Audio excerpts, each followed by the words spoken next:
ఏదైతే BC reservation సంబంధించి కాంగ్రెస్ ప్రభుత్వం కొత్తగా ఆర్డినెన్స్‌తో కామారెడ్డి డిక్లరేషన్ మేము ఇచ్చినట్టు పూర్తి చేస్తామని చెప్పేసి మొన్న ఏదైతే కాబినెట్‌లో ప్రకటించిందో దానికి సంబంధించి మనతో మాట్లాడడానికి retired IAS BC intellectual forum chairman Chiranjeevi గారు ఉన్నారు. సార్ నమస్తే. కంగ్రాచ్యులేషన్స్ 42% రిజర్వేషన్ మీకు అందుతున్నందుకు. నేనైతే అందుతుందని అనుకోవడం లేదు. ఎందుకంటే దాంట్లో అనేకమైనటువంటి న్యాయపరమైనటువంటి అంశాలు, చిక్కులు ఉన్నాయి.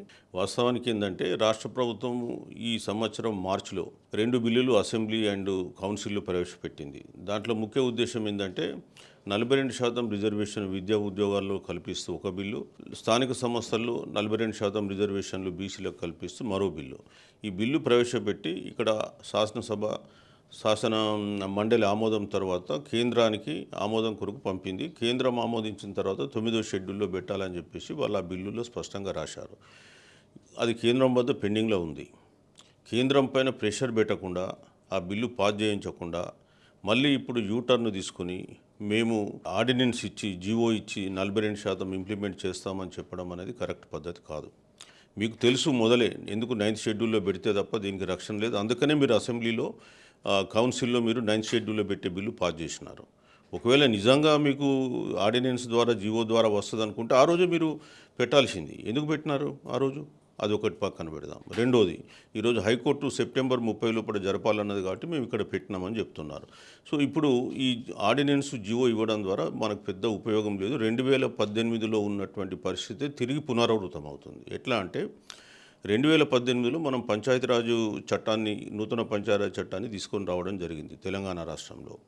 తెచ్చినప్పుడు అందులో సెక్షన్ 9, 17 ఇంకా ఇతర కొన్ని సెక్షన్లలో బీసీలకు 34% రిజర్వేషన్ పొందుపరిచినారు. ఆ జీవో ఆ యాక్టును అమలు చేయడానికి జీవో ఇచ్చారు 396 అని. ఎప్పుడు జూన్ 2018లో. ఇవ్వగానే కొంతమంది హైకోర్టుకు పోయినలు. హైకోర్టు ఏమన్నది, Krishnamurthy versus union of India కేసులో 50%కు రిజర్వేషన్లు మించకూడదని చెప్పారు స్థానిక సంస్థల్లో. మీరు ఇప్పుడు ఇచ్చిన జీవో ద్వారా 62% అది చేరింది. ఎస్సీలకు 18, ఎస్టీలకు 10, బీసీలకు మీరు 34 అంటే అది మొత్తం కలిపి 62 అవుతుంది కాబట్టి కొట్టేసింది. కొట్టేసిన తర్వాత రాష్ట్ర ప్రభుత్వం సుప్రీంకోర్టుకు అప్పీల్ వెళ్ళింది. సుప్రీంకోర్టు ఏమన్నారు, ప్రసక్తే లేదు, మీరు ఇమీడియట్గా మీ పిటిషన్ విత్డ్రా చేసుకొని ఎన్నికలకు వెళ్ళిపోండి అంటే మళ్ళీ వచ్చేసి ఆర్డినెన్స్ 2 ఆఫ్ 2018 డిసెంబర్లో ఇచ్చి ఎన్నికలు 2019 జనవరి, ఫిబ్రవరి, మార్చిలలో జరిపిండ్రు. అయితే అప్పుడు ఆర్డినెన్స్ ఇచ్చింది కాబట్టి ఆర్డినెన్స్ను చట్టంలో చేర్చాలి వితిన్ 6 monthsలో, లేకపోతే ల్యాప్సిద్ది కాబట్టి అప్పుడు సెక్షన్ 285A అని క్రియేట్ చేసి దాంట్లో సుప్రీంకోర్టు నిబంధనల మేరకు 50% రిజర్వేషన్ కల్పిస్తూ అందులో ఎస్సీ ఎస్టీలకు జనాభా దామాషా ప్రకారం ఇస్తూ మిగతాది బీసీలకు ఇస్తున్నామంటూ రాసినారు.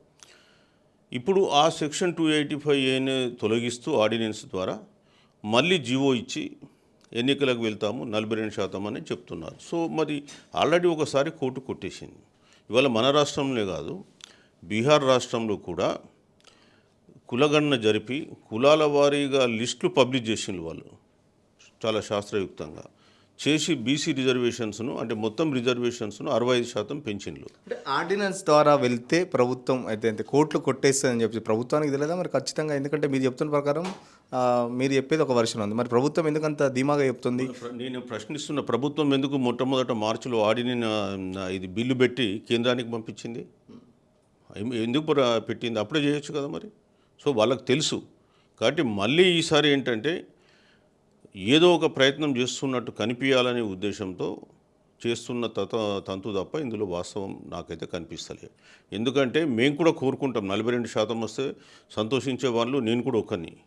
ఎందుకంటే మొదటి నుంచి కూడా మేము ఈ ఇష్యూని అడుగుతున్నాం కాబట్టి. సో మేమేమంటున్నామంటే మీరు 9th షెడ్యూల్లో పెట్టిస్తేనే మనకు రాజ్యాంగ రక్షణ ఉంటుంది. సో మనకు ఆ రాజ్యాంగ రక్షణ లేకుండా దీన్ని మనం కాపాడుకోలేం. ఎందుకంటే కోర్టులో ఆల్రెడీ ఒక విధమైనటువంటి సీలింగ్ విధించింది. యాక్చువల్గా చట్టంలో 50% సీలింగ్ అనేటువంటి మాట ఎక్కడ లేదు. ఏమన్నారు చట్టంలో, ఆర్టికల్ 243 D6లో కానీ T6లో కానీ ఎడక్వేట్ రిప్రజెంటేషన్ అంటే సరిపోయేంత రిజర్వేషన్ ఇవ్వమన్నాడు. ఎంత అని చెప్పలే. ఎస్సీ ఎస్టీలకు వస్తే జనాభా దామాషా ప్రకారం ఇవ్వమన్నాడు. సో వీళ్ళు ఇక్కడ ఎంత అనేది చెప్పకపోయే వరకు కోర్టు 50% సీలింగ్ విధించింది. 50% సీలింగ్ను దాటాలంటే నీకు ఉన్నటువంటి ఏకైక మార్గం 9వ షెడ్యూల్. ఇప్పుడు తమిళనాడు వాళ్ళు బీసీలకు విద్యా ఉద్యోగాల్లో 50% రిజర్వేషన్ కల్పిస్తూ 94లో 9వ షెడ్యూల్లో పెట్టుకున్నారు. కాబట్టి ఇప్పటిదాకా ఎంజాయ్ చేస్తున్నారు. అంటే మీరు కేంద్రం మీద ఒత్తిడి తేలేదు అని చెప్తున్నారు. అంటే కేంద్రం మీద ఒత్తిడి తేలేదా? లేకపోతే బీజేపీ అలాంటి సంకేతాలు ఏమన్నా రేవంత్ రెడ్డికి ఇచ్చినందుకు మళ్ళీ ఇదేదో ఒక ఆర్డినెన్స్ డ్రామా ఆడుతున్నారు అనుకోవచ్చు? నేనేమంటున్నానంటే కేంద్రంకు మీరు పంపినప్పుడు మీరు చిత్తశుద్ధితోటి కేంద్రం మీద ప్రెషర్ పెట్టాలి. ఆ రోజు ఒక బీసీ సంఘం ధర్నా చేసింది, మేము కూడా పోయినాం, ముఖ్యమంత్రి గారు కూడా వచ్చిండ్రు ఏప్రిల్ 2 రోజు. ఆ తర్వాత మళ్ళీ అఖిల పక్షాన్ని పిలిచి సమావేశపరిచి నేను ఇన్నిసార్లు ప్రధానమంత్రి అపాయింట్మెంట్ అడిగినా వాళ్ళు ఇవ్వడం లేదు. మరి మనం అందరం కలిసి ఏం చేద్దాం, ఇక్కడ అసెంబ్లీలో అందరం కలిసి యునానిమస్గా ఈ బిల్లును ఆమోదించినాం కదా, మరి ఇక్కడ ఉన్నటువంటి 8 మంది పార్లమెంట్ సభ్యులు బీజేపీకి సంబంధించిన వాళ్ళు ఏం చేస్తున్నారు, మీరు కేంద్రం మీద మీరు ప్రెషర్ పెట్టండి అని చెప్పాలి కదా. ఇవ్వకపోతే వెళ్ళి ఢిల్లీలో ధర్నా కూర్చోవాలి కదా. మరి అవన్నీ ఏం లేకుండా ఊరికే మేము పంపించేసినాం, మా పని అయిపోయింది అని చెప్పి చేతులు దులిపేసుకొని కూర్చుంటే ఎట్లుంటుంది. సో ఇప్పుడు ఏం చేస్తున్నారు, హైకోర్టు సెప్టెంబర్ 30 లోపల ఎన్నికలు జరపాలని డెడ్లైన్ పెట్టింది కాబట్టి ఇప్పుడు సడన్గా జీవోగా తీసుకొచ్చేసి పోదామని చేస్తున్నారు. మళ్ళీ ఆ వ్యవహారం బెడిసి కొడితే మరి రాష్ట్ర ప్రభుత్వమే దానికి బాధ్యత వహించాల్సి వస్తుంది, వాళ్ళే ప్రజలకు జవాబు చెప్పుకోవాల్సిన పరిస్థితి వస్తుంది. అంటే 3 నెలలు అవుతుంది దాదాపు బిల్ పాస్ అయ్యి కూడా కేంద్రం పరిధిలో ఉంది. అసలు బీజేపీకి 9th షెడ్యూల్లో పెడితే వచ్చే బీజేపీకి ఇబ్బందులు ఏంటి అసలు? అది పార్టీ వాళ్ళు చెప్పాలి, మనం చెప్పాల్సింది కాదు. ఒకటి అంటే పార్టీ వాళ్ళు చెప్తున్నారు కదా, మతపరమైన రిజర్వేషన్లకు బీజేపీ ఎలాంటి పరిస్థితులు ఒప్పుకోదని చెప్పేసి. ఇప్పుడు మతపరమైన రిజర్వేషన్లు అనేటువంటి ఇష్యూ వల్ల కొత్తగా లేదు. ఇప్పుడు మనం మండల్ కమిషన్ తీసుకుంటే బీసీ పాపులేషన్ 52% ఉంది. బీసీ పాపులేషన్ 52%లో ముస్లింల పాపులేషన్ ఎంత? 8.4. సో ఆ రోజే వాళ్ళు 8.4% ముస్లిమ్స్ బీసీలలో కలిపి వాళ్ళు లెక్కలు చూపించారు 3743 కులాలలో. కాబట్టి ఇవాళ కొత్తగా మతపరంగా కలిపేది ఏంది? ఇవాళ నరేంద్ర మోడీ గారు పాలించిన గుజరాత్లో ముస్లిమ్స్ బీసీ లిస్టులో లేరా? సో ఎక్కడైనా ఉన్నారు. ఈరోజు రాష్ట్రంలో కూడా మనకిప్పుడు మన బీసీ లిస్టులో బీసీఏలో మెహతర్ క్యాస్ట్ ఉంది, బీసీబీలో దూదేకుల నూర్ భాష ఆ కులం ఉంది. సో ఇవాళ కొత్తగా బీసీఈ ఉంది కదా, బీసీఈని కావాలంటే మీరు సుప్రీంకోర్టులో అది పెండింగ్ ఉంది, మీరు సుప్రీంకోర్టులో విత్డ్రా చేయించండి, అది మీరు అఫిడవిట్ వేయండి సుప్రీంకోర్టులో. ఇప్పుడు మన రాష్ట్రంలో 2007లో బీసీ ముస్లిం, బీసీ హిందూ అని చెప్పేసి దాన్ని మేము వ్యతిరేకిస్తున్నాం అని చెప్పేసి బీజేపీ పదే చెప్తుంది. ఇప్పుడు మీరు మండల్ కమిషనే లెక్కించింది 52%. అందులో ముస్లిమ్స్ ఎంత, హిందువులు ఎంత అని లెక్కించింది. ముస్లిమ్స్ది 8.4 తీసేస్తే 52లో 43.4% హిందువులు. ఈ లెక్క వీళ్ళు ఇచ్చింది కాదు, మండల్ కమిషన్ ఎప్పుడు 1980లో ఇచ్చింది లెక్క, అది ఈ రోజు లెక్క కాదు. కాబట్టి వీళ్ళు కొత్తగా ఇవ్వబుద్ధి కాక ఏదో ఒక కారణాలు వెతుకుంటూ తప్ప అందులో ఇంకా ఏమీ లేదు. సో వాళ్ళకి ఇవ్వాలనుకున్నప్పుడు ఈడబ్ల్యూఎస్ రిజర్వేషన్ ఎవడు అడగకున్నా ఎవడు ధర్నా చేయకపోయినా వారం రోజులలో ఇచ్చిండ్రు. పాత రిపోర్ట్ ఒకటి దుమ్ము దులిపి జనవరి 7వ తారీఖు రోజు క్యాబినెట్ అప్రూవల్ 2019లో, జనవరి 8 రోజు లోక్సభ, జనవరి 9 రోజు రాజ్యసభ, జనవరి 12 రోజు రాష్ట్రపతి ఆమోదం, అదే రోజు గజెట్ నోటిఫికేషన్, 14 నుంచి భారతదేశం అంతా అమలు. ఎట్లిచ్చారండి ఈడబ్ల్యూఎస్ రిజర్వేషన్? అంటే మీరు అనుకుంటే మీరు అగ్రవర్ణాలకు అగ్రకులాలకు టక చేసేస్తారు. ఇక్కడ మాత్రం బీసీలకు వచ్చేస్తే మేము అది ఇవ్వము, ఇది ఇవ్వము, ఇది చేస్తాం. మొన్నటిదాకా కులగణన గురించి కూడా అట్లాగే చెప్పిండ్రు. మళ్ళీ ఎందుకు యూటర్న్ తీసుకొని కులగణన చేస్తామని ఒప్పుకున్నారు ఇప్పుడు? అలా ఆడపి సడన్ జ్ఞానోదయం అయిందా? సో మేము కోరేది ఏంటంటే మీరు తక్షణమే బీసీ బిల్లును మీరు ఆమోదించాలి. ఇప్పుడు లోక్సభ కూడా జూన్ 21 నుంచి లోక్సభ, రాజ్యసభ జూలై 21 నుంచి ప్రారంభం కాబోతున్నాయి. ఈ సమావేశాల్లో బీసీ బిల్లు పెట్టి మీరు తెలంగాణ బీసీకి సంబంధించిన బిల్లు పెట్టి దాన్ని ఆమోదించేయాలని కోరుతున్నాం.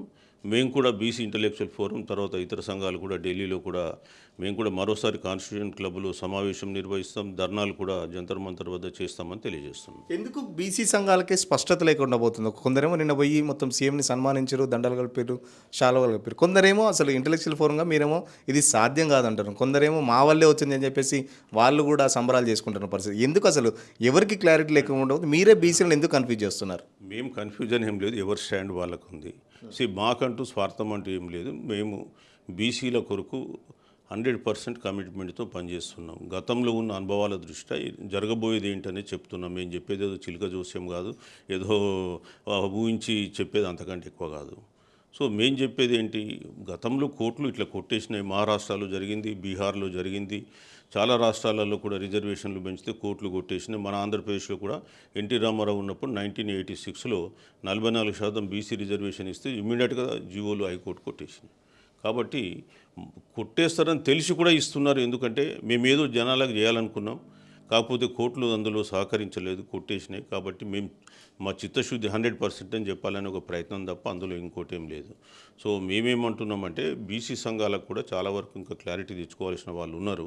మేము ఇక వాళ్ళ గురించి మాట్లాడదలుచుకోవాలి. మరి ఎవరి కమిట్మెంట్స్ ఏంటో, ఎవరి పొలిటికల్ స్ట్రాటజీలు ఏంటో తెలియదు. మేము మాత్రం 100%గా జెన్యూన్గా ఫాలో అవుతున్నాం. చూద్దాం మరి రాబోయే కాలంలో కోర్టులు ఏమంటాయి, మరి ఎట్లా రాష్ట్ర చెప్తున్నారు మంత్రులు కూడా గాంధీ భవన్లో ప్రెస్ మీట్ పెట్టి మరి చెప్తున్నారు ఎవరు అడ్డుకోవద్దు, బీసీలను ఒకవేళ ఎవరైనా అడ్డుకుంటే దీనికి సంబంధించి వాళ్ళు ద్రోహులుగా మిగిలిపోతారని చెప్పేసి కూడా. కరెక్ట్. ఇప్పుడు అడ్డుకోవద్దు, నీ 40% రావాలని మేము కూడా కోరుకుంటాం. కానీ ప్రజాస్వామ్యంలో ఎవరిని ఆపగలుగుతాం? ప్రజాస్వామ్యంలో ప్రతి ఒక్కరికి హక్కు ఉన్నది. కాబట్టి వాడు కోర్టుకు పోతే ఎవడేం చేయలేడు. లాస్ట్ టైం ఎవరు అడ్డుకున్నారు మరి 2018లో 34% ఉన్నప్పుడు? ఎవరు అడ్డుకుంటేనే కదా ఆగిపోయింది. ఆ అమ్మాయి పేరు మీద వేశారు కదా, స్వప్నారెడ్డి అనే పేరు మీద. ఎవరు వేశారు? సో అట్లనే ఉంటాయి. సో అందుకని మనం అనేందంటే మేము కూడా ఎవరు వేయద్దు, ఇది సక్సెస్ఫుల్గా ఇంప్లిమెంట్ కావాలని మనస్ఫూర్తిగా కోరుకుంటాం. కానీ వేస్తే మటుకు అది ప్రమాదంలో పడుతుంది. కాబట్టి ఆ ప్రమాదం నుంచి మనం బయటపడాలి. మనకు తెలుసు ముందు పోతే గోతుంది, గోతులో పడతామని. మనం గోతులో పడ్డాక లేచి మళ్ళీ మనం పోయి మళ్ళా కొట్లాడదామంటే ఎట్లా? ఫైనల్గా చెప్పండి, ఆర్డినెన్స్తోని రాదు, బీజేపీ 9th షెడ్యూల్లో పెట్టదు. మరి కామారెడ్డి డిక్లరేషన్ ఎప్పుడు తెలంగాణకు సంబంధించి బీసీలకు ఆ 42% రిజర్వేషన్ ఫలాలు అందుతాయి? ఫైనల్గా చెప్పండి. ఇప్పుడు మనకు కేంద్ర ప్రభుత్వం పెట్టదని మనం ఎందుకు అనుకోవాలి? కేంద్ర ప్రభుత్వం మీద మనం పెంచిన ఒత్తిడి ఏంటి? ఈ రాష్ట్రంలో వాళ్ళకి బీసీల ఓట్లు అవసరం లేదా కేంద్ర ప్రభుత్వానికి? కాబట్టి కేంద్ర ప్రభుత్వం మీద ఒత్తిడి పెంచితే 100% వాళ్ళు కూడా వినాల్సిన పరిస్థితి ఏర్పడుతుంది. ఇవాళ దేశంలో ఎన్నో ఉద్యమాలు ఉన్నాయి. ఎన్ని ఉద్యమాలు ఊరికే ఫలితాలు రాలే, ప్రెషర్ పెట్టడంతో వచ్చినాయి. కాబట్టి ఈరోజు రాష్ట్ర ప్రభుత్వం కేంద్రంలో ఉన్నటువంటి ఇప్పుడు ఢిల్లీలో ఉన్నటువంటి రాహుల్ గాంధీ రేపు రాబోయే లోక్సభ సమావేశాల్లో ఈ ఇష్యూ గట్టిగా రేజ్ చేయమనండి, పార్లమెంట్ను స్తంభింపజేయమనండి. వాళ్ళకు కూడా 200 చిల్లర ఎంపీలు ఉన్నారు. గట్టిగా కూర్చొని పార్లమెంట్ స్తంభింపజేస్తే కేంద్ర ప్రభుత్వం దిగిరాకుంటే ఏం చేస్తుంది? నువ్వు ఈడబ్ల్యూఎస్ నువ్వు చేయలేవా? 50% సీలింగ్ కూడా దాటలేవా? మరి ఈ దానికి ఎందుకు దాటవు? సో మేము అది ప్రశ్నిస్తున్నాం.